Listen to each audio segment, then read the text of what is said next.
Kembali lagi di Cerita Cinta Channel. Jangan lupa like, comment, and subscribe ya. Terima kasih. Aku pengen es buah di kafe sebelah, Nak, kata Yasmin. Mereka sudah di depan gedung perusahaan. Boleh, yuk. Hanya berjarak sekitar 50 meter mereka berjalan menuju kafe di sebelah gedung perusahaan.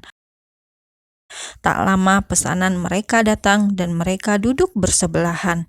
Entah kenapa ya, kupingku panas dengar pembicaraan mbak-mbak di lift tadi sambil mengaduk-aduk es buah di hadapannya. Sama, Nak, padahal kita juga belum tahu kan sebenarnya selain bos dan sekretaris, kita punya hubungan apa dengan mereka. Iya, kamu mau tahu nggak tadi pagi Mas Ibra ngomong apa ke aku? Emang apa, Nak? Bagaimana kalau kita menikah? Sepertinya kita cocok hidup berdua, bertiga, berempat bersama anak-anak kita. Inayah mengulang persis perkataan Ibra tadi. Wah, itu serius nggak sih dengan ucapannya? Aku rasa dia hanya bercanda. Mereka sedang asik berbincang. Ada seorang laki-laki berpostur tinggi, ya wajahnya lumayan tampan yang menghampiri mereka. Hai cantik, boleh gabung di sini? Kedua wanita itu hanya saling menoleh. Ya, silakan Pak, jawab Inayah. Wajah itu sangat familiar di perusahaan ini. Hanya saja ia tak tahu persis siapa dan apa jabatan lelaki itu. Kalian wajah-wajah baru di perusahaan ini, boleh kita kenalan? Kamu siapa? Pandangan lelaki itu tak lepas dari Inayah. Inayah, Pak, jawab Inayah datar. Kalau kamu, mengalihkan pandangannya ke Yasmin. Yasmin sambil tersenyum kecil. Kalian gak ingin bertanya siapa saya? Sebenarnya saya nggak penasaran Bapak siapa, tapi kalau Bapak maksa, ya udah, nama Bapak siapa? Inayah, gadis itu hanya mencoba menghargai orang lain, walaupun sebenarnya ini tak penting baginya.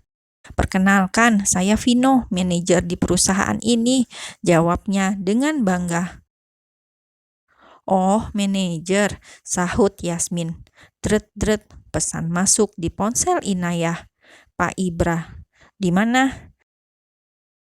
Pesan itu sungguh singkat, namun terlihat mengerikan. Tak ingin membuat bosnya menunggu lama, ia pun segera membalas pesan itu.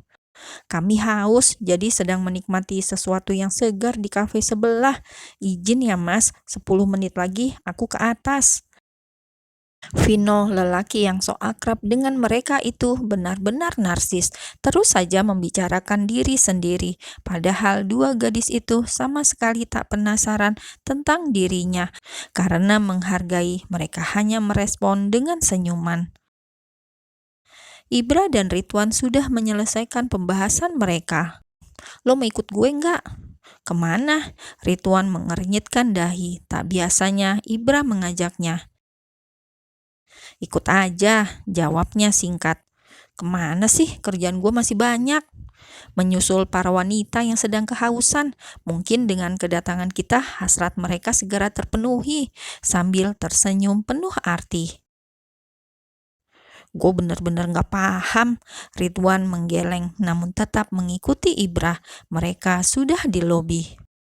Lo tahu gak kafe di sebelah perusahaan ini? Bertanya pada Ridwan. Lo mau ke sana, sekitar 50 meter dari sini. Lo yakin panas-panasan? Ya udah, lewat sini. Tak lama kemudian mereka sampai. Mata Ibra langsung tertuju pada wanitanya yang sedang berbicara dengan seorang lelaki. Begitu juga dengan Ridwan. Dia manajer kan? Sepertinya dia mulai bosan bekerja di perusahaan kita. Sambil berjalan ke meja di mana si manajer itu sedang cekikikan dengan kedua wanita itu. Cih, ganteng juga enggak, genit, gak tahu diri. Iya, Vino namanya. Bener yang lo bilang. Mungkin dia udah menemukan tempat kerja baru. Sekarang keputusan ada di tangan lo. Ridwan tak kalah emosi. Dua lelaki yang sedang kompak itu sudah tiba di meja mereka. Pak Ibra dan Pak Ridwan mencari saya, jawabnya gelagapan. Bukannya ini jam kerja, kenapa ada di sini? Tanya Ridwan menatap tajam pada Vino. Saya hanya istirahat sebentar. Tanpa bertele-tele, Ibra membuat gerakan tangan tanda mengusir ke arah Vino, dan lelaki itu pun segera bangkit dari duduknya. Nanti kita sambung lagi ya, kapan-kapan, katanya pada kedua wanita yang tengah bengong dengan kehadiran mereka. Permisi Pak, Vino pun berlalu meninggalkan kafe itu tanpa sempat menunggu pesanannya. Oh, jadi sesuatu yang segar menurut kalian seperti tadi itu. Sungguh kalian berdua punya standar yang sangat rendah, ucap Ibra dengan nada ketus. Bukan Pak, kami sedang menikmati es buah nih, menunjukkan mangkuk es buah yang sudah kosong. Maaf Pak, kenapa menyusul ke sini? Padahal kami udah mau selesai loh, sambung Yasmin. Rencananya mau memberi kesegaran pada kalian, tapi ternyata kalian sudah terlihat segar saat senyum-senyum sama Vino. Begitu kan Yasmin? Ridwan menatap serius ke Yasmin. Sepertinya ini hari terakhir dia bekerja di sini, lanjut Ibra. Pak, jangan bertindak konyol. Dia hanya sekedar menyapa kami dan berkenalan. Apa itu salah? Inayah mencoba meyakinkan Ibra. Gak usah pak-pakan segala. Di sini hanya ada kita berempat. Gak ada yang perlu ditutupi dan itu jelas salah. Ibra menyilang kedua tangannya. Ya, kalian jelas salah. Kenapa menanggapi lelaki genit seperti itu? Sahut Ridwan. Inayah dan Yasmin hanya bisa saling menyenggol. Mereka bingung kesalahan apa yang telah mereka perbuat, sehingga kedua lelaki tampan itu bersikap dingin pada mereka, bahkan seperti akan mengambil keputusan untuk memecat Vino. Mereka berempat sudah kembali ke kantor dan berpisah di lantai 5. Ibra yang sejak tadi hanya diam tanpa bicara sepatah kata pun membuat Inayah jadi serba salah. Ia ingin memulai percakapan tapi bingung mulai dari mana dan apa yang harus dibahas.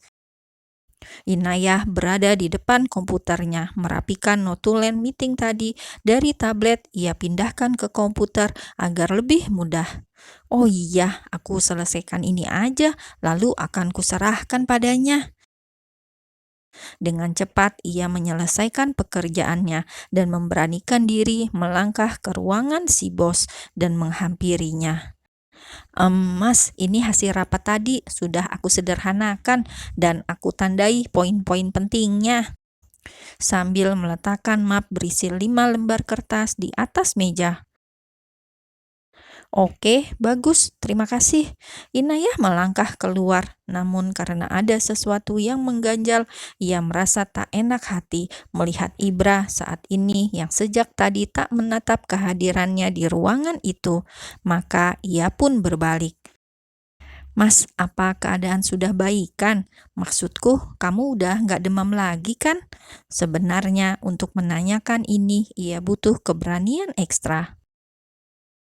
Hatiku yang sedang gak baik sekarang, jawabnya tanpa menatap sekretarisnya. Matanya tertuju pada lembaran-lembaran kertas di hadapannya. Baiklah kalau begitu, karena udah jam 5, aku izin pulang ya mas. Tanpa menunggu persetujuan Ibra, Inayah langsung berbalik, membuat lelaki itu menghela nafas. Kamu bisa nggak? Kalimatnya terhenti, ia ragu untuk melanjutkan. Bisa apa mas? Mengerutkan dahinya. Gak usah dekat-dekat dan senyum-senyum dengan lelaki lain selain aku. Pertanyaan Ibra membuat Inayah terbelalak. Gak salah ngomong nih si bos. Alasannya apa mas? Aku gak suka, hanya itu. Memasang ekspresi kesal di wajah tampannya. Karena kamu yang minta, oke aku turutin. Jawabnya tegas. Kamu bisa berjanji? Ibra menaikkan alisnya menatap lurus pada Inayah. Aku usahakan. Oke, ayo kita pulang. Tersenyum lebar. Moodnya langsung berubah. Kayak cewek lagi PMS. Inayah pun ikut tersenyum. Seperti biasanya, Inayah pulang diantar oleh Ibra. Ia tak bisa menolak. Lagian, Ibra juga tak suka ada penolakan. Setiap Inayah menolak apa yang ia katakan, alih-alih lelaki itu selalu mengatakan ini perintah. Sudah terlalu sering seperti itu, hingga Inayah tak bisa lagi untuk mengatakan tidak. Meski terkadang timbul perasaan tidak tahu diri dalam benaknya karena si bos hampir setiap hari mengantarnya pulang. Inayah tiba di rumah tepat pukul 17.45 mendekati maghrib. Assalamualaikum. Tak ada yang menjawab salamnya. Ia mencari-cari ibu dan ayahnya di dapur halaman belakang, namun tak ada orang. Ibu, ayah. Ayah, ibu kemana sih? Rumah nggak dikunci lagi. Ia pun mengambil ponsel dari tasnya yang masih tersangkut di bahu, melakukan panggilan pada ibunya. Sudah 3 kali panggilan tak ada jawaban, namun ia tak menyerah. Dengan hati yang mulai gundah, ia terus menelpon ibunya, hingga akhirnya dalam panggilan. Ibu dan ayah di mana? Karena terlalu panik tanpa mengucap salam terlebih dahulu. Di rumah sakit, nak. Ayahmu sesak nafasnya kambuh. Maaf, ibu gak sempat mengabarimu. Sekarang ayahmu sedang ditangani dokter. Ibu, di rumah sakit mana? Ina ke sana sekarang. Rumah sakit Permata, VIP 1, kamar anggrek, nak. Iya, Bu, Ina ke sana. Tanpa berganti pakaian, ia langsung memesan taksi online dan tak lupa mengunci pintu rumah. Sepanjang perjalanan, ia terus memikirkan sang ayah. Ia sadar jika ayahnya semakin tua. Pikiran Inayah sudah kemana-mana. Ia terlalu takut belum sempat membahagiakan ayahnya. Tanpa terasa air mata keluar di sudut matanya. Setengah jam perjalanan, akhirnya ia sampai dan dengan langkah cepat ia menuju kamar ayahnya dirawat.